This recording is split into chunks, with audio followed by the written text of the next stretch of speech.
મિત્રો, શું તમે ક્યારેય એ વાત પર ધ્યાન આપ્યું છે કે જ્યારે પણ આપણે કોઈ શુભ કાર્ય કરીએ છીએ ત્યારે હંમેશા જમણા હાથનો જ ઉપયોગ કેમ કરીએ છીએ?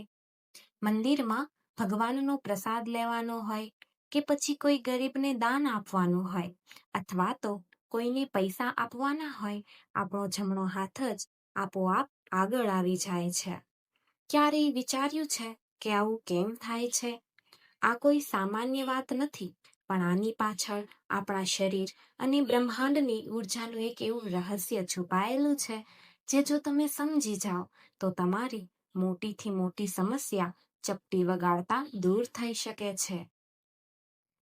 આજે સ્પિરિચ્યુઅલ ભૂમિ ગુજરાતી ચેનલ પર હું તમારી સમક્ષ એક એવું પ્રાચીન અને ગુપ્ત જ્ઞાન લઈને આવી છું જે કદાચ તમને બીજે ક્યાંય સાંભળવા નહીં મળે.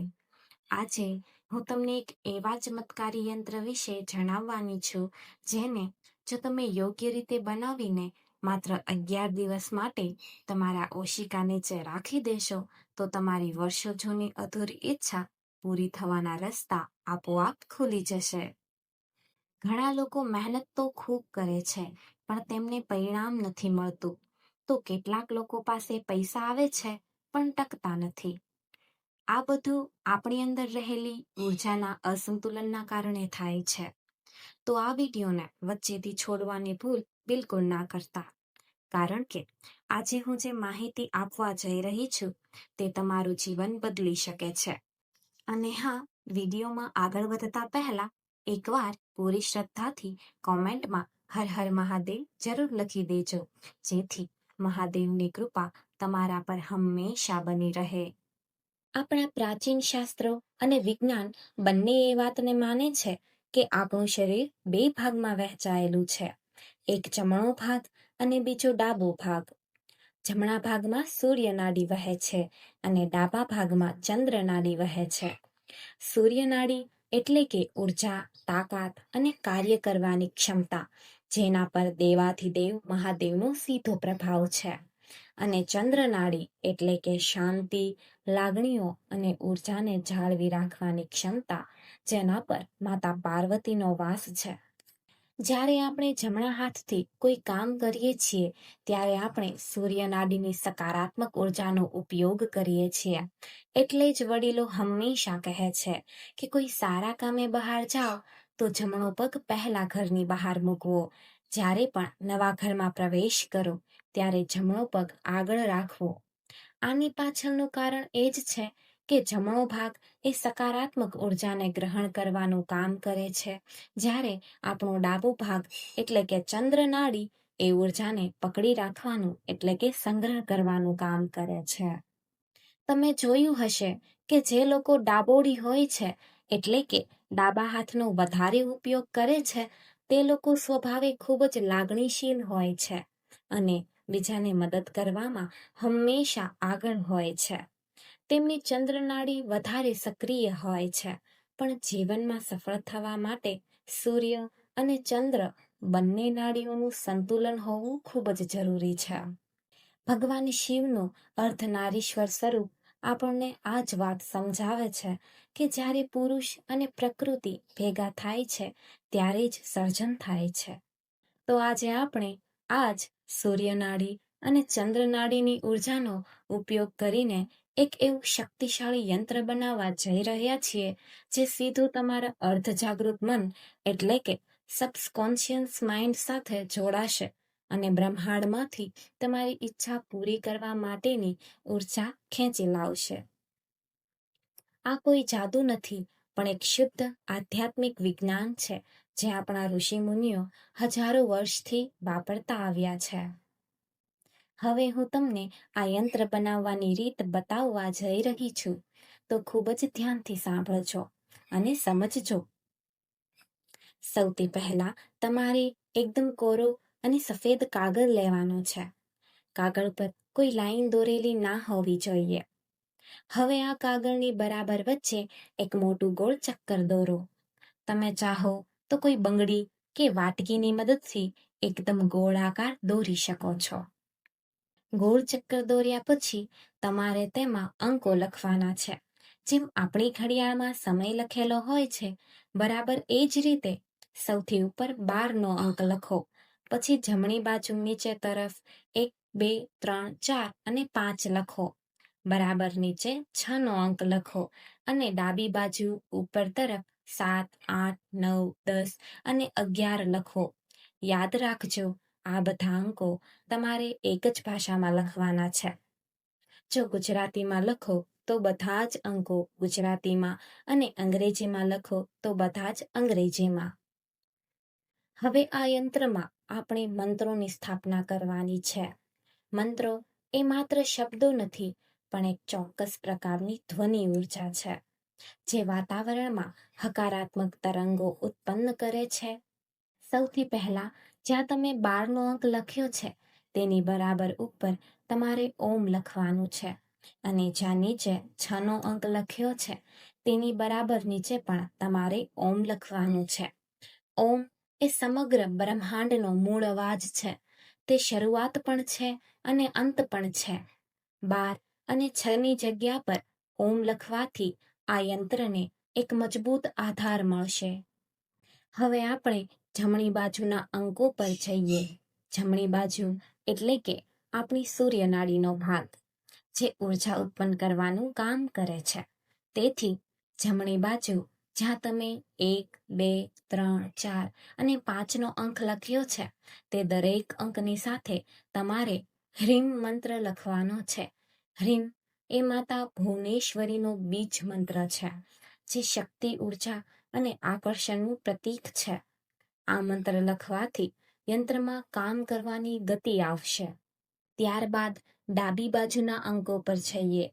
ડાબી બાજુ એટલે કે આપણી ચંદ્ર નાડીનો ભાગ, જે ઉર્જાને જાળવી રાખવાનું કામ કરે છે. અહીં તમારે 7, 8, 9, 10 અને 11ના અંક પાસે ત્રિમ મંત્ર લખવાનો છે. ત્રિમ મંત્ર એ ઉર્જાને સ્થિર કરવાનું કામ કરે છે. જો તમે માત્ર ઉર્જા ઉત્પન્ન કરો પણ તેને પકડી ના રાખો તો એ વેડફાઈ જાય છે.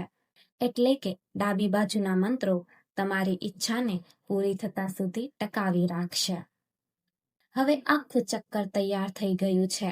હવે આ યંત્રની બરાબર વચ્ચે જ્યાં ખાલી જગ્યા છે ત્યાં તમારે તમારું પૂરું નામ લખવાનું છે.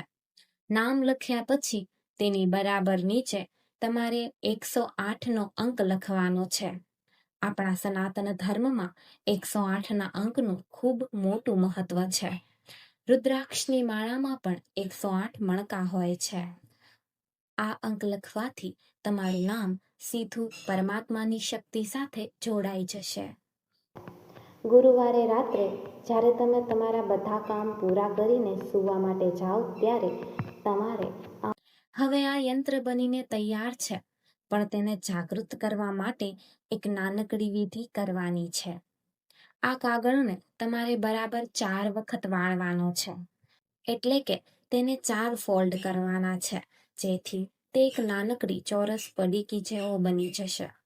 આ પડીકી પર તમારે થોડું લાલ સિંદૂર લગાવવાનું છે, જે સિંદૂર આપણે પૂજામાં વાપરીએ છીએ અથવા તો માતાજીને ચડાવીએ છીએ. તે જ સિંદૂર લેવાનું છે. સિંદૂર લગાવ્યા પછી તેની ઉપર થોડા આખા ચોખા મૂકો. ધ્યાન રાખજો, ચોખા તૂટેલા કે ખંડિત ના હોવા જોઈએ. હવે આ કાગળને લાલ રંગના નાળા છડીથી એટલે કે કલાવાથી બરાબર બાંધી દો. કલાઓ બાંધતી વખતે મનમાં મહાદેવનું સ્મરણ કરતા રહેજો. બસ, હવે તમારું આ સિદ્ધ યંત્ર સંપૂર્ણપણે જાગૃત થઈ ગયું છે.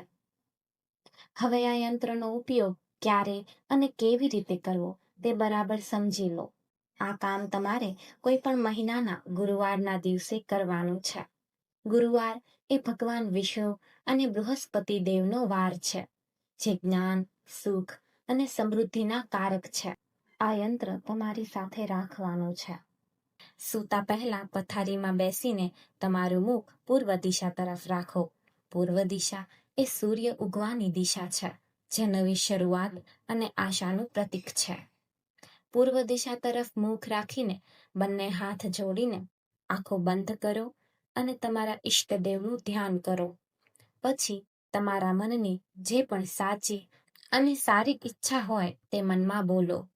ઈચ્છા એવી હોવી જોઈએ જેનાથી કોઈનું ખરાબ ના થતું હોય. ભલે તે નોકરી મેળવવાની હોય, ધંધામાં પ્રગતિ કરવાની હોય, લગ્ન માટેની હોય કે પછી પરિવારની શાંતિ માટેની હોય. ઈચ્છા બોલ્યા પછી આ યંત્રને તમારા ઓશિકાની બરાબર નીચે મૂકી દો અને શાંતિથી સૂઈ જાઓ. જ્યારે આપણે સૂઈ જઈએ છીએ ત્યારે આપણું જાગૃત મન શાંત થઈ જાય છે, પણ આપણું અર્ધ જાગૃત મન એટલે કે સબકોન્શિયસ માઇન્ડ સતત કામ કરતું હોય છે. આ યંત્રની ઉર્જા આખી રાત તમારા અર્ધ જાગૃત મન સાથે સંપર્કમાં રહેશે અને તમારી ઈચ્છાને બ્રહ્માંડ સુધી પહોંચાડવાનું કામ કરશે.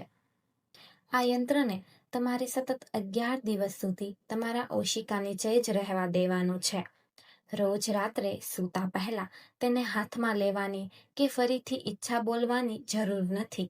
બસ તેને તેની જગ્યાએ જ રહેવા દો અને રોજ રાત્રે શાંતિથી સૂઈ જાઓ. હા, એટલું ધ્યાન રાખજો કે આ યંત્રને કોઈ બીજી વ્યક્તિ અડે નહીં કે કોઈની નજર તેના પર ના પડે. આ તમારો અંગત પ્રયોગ છે, તેથી તેને ગુપ્ત રાખવો ખૂબ જ જરૂરી છે. જ્યારે 11 દિવસ પૂરા થઈ જાય એટલે કે 11મી રાત પૂરી થાય અને 12મા દિવસની સવાર પડે ત્યારે સ્નાન કરીને શુદ્ધ થઈ જાઓ અને આ યંત્રને ઓશિકા નીચેથી બહાર કાઢો. હવે આ યંત્રનું વિસર્જન કરવાનું છે. તમે તેને કોઈ વહેતી નદી કે નાળના શુદ્ધ પાણીમાં પધરાવી શકો છો. આસપાસ વહેતું પાણી ના હોય તો તમે કોઈ પવિત્ર વૃક્ષ જેવા કે પીપળો કે વડલાના ઝાડ નીચે માટીમાં નાનો ખાડો કરીને તેને દાટી શકો છો, અથવા તો કોઈ માટીના વાસણમાં મૂકીને ઝાડ નીચે મૂકી આવો. વિસર્જન કરતી વખતે મનમાં એવી ભાવના રાખો કે તમારી ઈચ્છા બ્રહ્માંડને સોંપી દેવામાં આવી છે અને હવે પરમાત્મા તેને ચોક્કસ પૂરી કરશે. આટલું કર્યા પછી તમારે ઈચ્છા વિશે વધારે વિચારવાનું છોડી દેવાનું છે અને તમારા કામ પર ધ્યાન આપવાનું છે. તમે જોશો કે આવનારા થોડા જ સમયમાં તમારી આસપાસ એવી પરિસ્થિતિઓ બનવા લાગશે, એવા લોકો તમને મળવા લાગશે જે તમારી ઈચ્છા પૂરી કરવાના રસ્તાઓ ખોલી આપશે. ઘણા લોકો મને પૂછે છે કે વાસ્તુશાસ્ત્ર અને જ્યોતિષશાસ્ત્ર વચ્ચે શું સંબંધ છે? તો મિત્રો, આ બંને એક સિક્કાની બે બાજુ સમાન છે. જ્યોતિષ તમારા ગ્રહોની દશા બતાવે છે, જ્યારે વાસ્તુ એ તમારા રહેઠાણની ઉર્જા બતાવે છે. જ્યારે તમે પૂર્વ દિશા તરફ મુખ રાખીને આ યંત્રની સ્થાપના કરો છો ત્યારે સાક્ષાત સૂર્યદેવની ઉર્જાને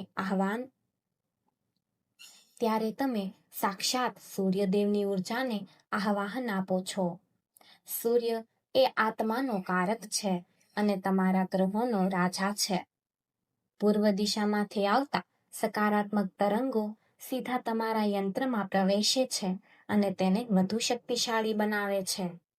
તમારા ઘરની અંદર રહેલી નકારાત્મક ઉર્જા પણ આ શક્તિશાળી મંત્રોના પ્રભાવથી ધીમે ધીમે દૂર થવા લાગે છે અને ઘરમાં એક પવિત્ર વાતાવરણનું નિર્માણ થાય છે.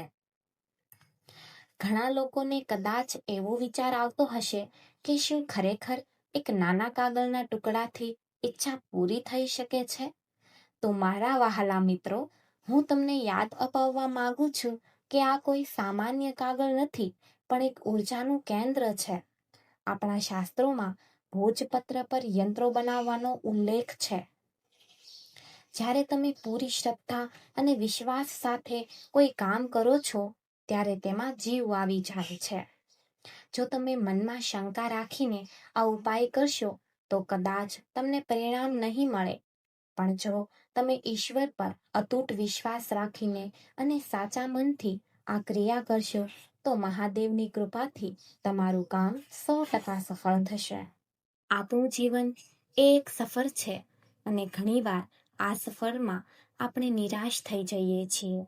આપણને લાગે છે કે ચારે તરફ અંધકાર છે અને કોઈ રસ્તો નથી સૂઝતો. પણ યાદ રાખજો કે કે જ્યારે દુનિયાના બધા દરવાજા બંધ થઈ જાય છે, ત્યારે ઈશ્વરનો એક દરવાજો હંમેશા ખુલ્લો હોય છે. જરૂર છે માત્ર સાચા હૃદયથી તે દરવાજો ખખડાવવાની. આ યંત્ર એ દરવાજો ખખડાવવાનું એક માધ્યમ છે જે તમારી ઉર્જાને યોગ્ય દિશા આપે છે અને તમારા મનને ભટકતું અટકાવે છે. તમે તમારા જીવનમાં અત્યાર સુધી જે પણ સંઘર્ષ કર્યો છે તેને વ્યર્થ ના સમજતા. દરેક સંઘર્ષ આપણને કશુંક નવું શીખવાડે છે. કદાચ આજનો આ વિડીયો તમારા સુધી પહોંચવો એ પણ કોઈ સંજોગ નથી, પણ ઈશ્વરનો ઈશારો છે કે હવે તમારા સારા દિવસો આવવાનો સમય થઈ ગયો છે. બસ તમારે હિંમત હારવાની નથી અને તમારા પ્રયત્નો ચાલુ રાખવાના છે. મિત્રો, મારી હંમેશા એ જ કોશિશ રહે છે કે હું તમારી સમક્ષ એવી માહિતી લઈને આવું જે સંપૂર્ણપણે સાચી હોય અને તમને જીવનમાં ક્યાંક ને ક્યાંક ઉપયોગી થાય. આજની આ માહિતીને મેં ખૂબ જ સરળ ગુજરાતી ભાષામાં સમજાવવાનો પ્રયાસ કર્યો છે, જેથી ગામડામાં રહેતા મારા ભાઈઓ બહેનોથી લઈને શરીરમાં રહેતા દરેક વ્યક્તિ આ વાતને સારી રીતે સમજી શકે અને પોતાના જીવનમાં ઉતારી શકે. જો તમને મારો આ પ્રયાસ ગમ્યો હોય અને તમને આ વિડીયોમાંથી કંઈક નવું જાણવા મળ્યું હોય તો આ વિડીયોને લાઈક ચોક્કસથી કરજો અને તમારા પરિવારના સભ્યો તથા મિત્રો સાથે વોટ્સએપ એપ અને ફેસબુક પર જરૂર શેર કરજો, જેથી કોઈ બીજા જરૂરિયાતમંદ વ્યક્તિને પણ આ ઉપાય વિશે જાણકારી મળે અને તેનું પણ ભલું થાય. બીજાનું ભલું વિચારવાથી આપણું ભલું આપોઆપ થઈ જાય છે. એ જ કર્મનો સિદ્ધાંત છે. અને હા, જે લોકો આ યંત્રનો ઉપાય કરવા જઈ રહ્યા છે તેઓ નીચે કોમેન્ટમાં હર હર મહાદેવ જરૂર લખે અને 11 દિવસ પછી જ્યારે તમારું કામ થવા લાગે અથવા તો રસ્તા ખુલી જાય ત્યારે પાછા આવીને આ જ વિડીયોને નીચે કોમેન્ટ કરીને તમારો અનુભવ જરૂરથી જણાવજો, જેથી બીજા લોકોને પણ પ્રેરણા મળે. જો તમે હજુ સુધી આપણી સ્પિરિચ્યુઅલ ભૂમિ ગુજરાતી વાસ્તુ ચેનલને સબસ્ક્રાઇબ નથી કરી તો અત્યારે જ સબસ્ક્રાઇબ બટન પર દબાવી દો અને બાજુમાં આપેલું બેલ આઇકન પણ દબાવી દેજો, જેથી ભવિષ્યમાં આવનારા આવા જ ઉપયોગી અને જ્ઞાનવર્ધક વિડીયોની માહિતી તમને સૌથી પહેલા મળતી રહે. તો ચાલો મિત્રો, હવે હું રજા લઉં છું. આપણે ફરી મળીશું એક નવા વિડીયોમાં, એક નવા વિષય અને નવી માહિતી સાથે. ત્યાં સુધી તમારા સ્વાસ્થ્યનું ધ્યાન રાખજો, તમારા માતા પિતાની સેવા કરતા રહેજો અને હંમેશા હસતા રહેજો. જીવનમાં ગમે તેવી મુશ્કેલી આવે પણ ઈશ્વર પરનો વિશ્વાસ ક્યારેય ન ડગવા દેતા. મહાદેવ તમારા બધાના જીવનમાં સુખ, શાંતિ અને સમૃદ્ધિ આપે એવી મારી અંતરથી પ્રાર્થના છે. હર હર મહાદેવ. ઓમ નમઃ શિવાય.